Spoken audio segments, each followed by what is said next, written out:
I'm Dr. Craig Alter. I'm one of the senior clinical pediatric endocrinologists at the Children's Hospital of Philadelphia, which is part of the University of Pennsylvania. My background is a pediatric endocrinologist, which means that I went to college for 4 years, which I did at UPenn. Then I did 4 years at Harvard Medical School with a joint program with MIT. And then I did 3 years of pediatric residency that was at Boston Children's Hospital. After that, to become an endocrinologist, I did fellowship training, which I did at the Children's Hospital of Philadelphia, where I currently work. Well, I feel like when we see families, they have a lot of questions, and some of them go beyond just endocrinology. They have a lot of school questions, they want to share a lot about their lives. And I realized that the best way to do that is not just to share it with me, but to share it with other families who are in similar situations. I find that no two families are the same. That every family has unique issues.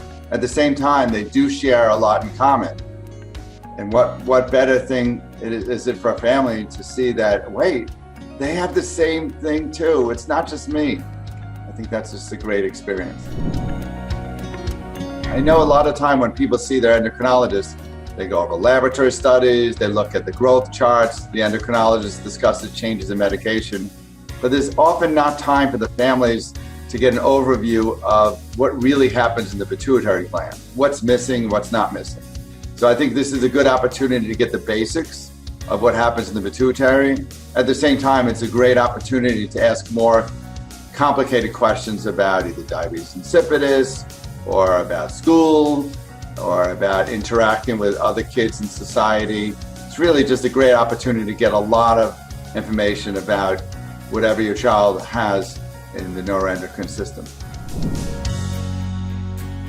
You may have had this condition for many years, but it's not like you went to a course on what is involved within the pituitary gland. I think it's a great opportunity for you to ask questions that you maybe never asked your provider.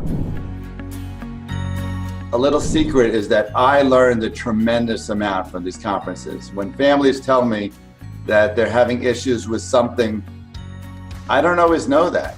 And it could be something financial, it could be something about school, it could be something about work. So I'm learning a tremendous amount, not just from my own families who attend the conference, but from everyone else. So I'm a learner as well. Go to a conference that's family-centered. You get some families that raise their hand sort of every 5 minutes, and other families that stay quiet. Don't be intimidated by that. There are also more quiet ways to ask questions. You could approach the speakers separately. This, of course, is going to be virtual this year, but there are a lot of opportunities for you to get your questions raised. And please don't be shy, because there's no such thing as a bad question.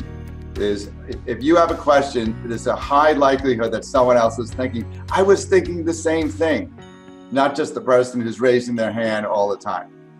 And you don't have to travel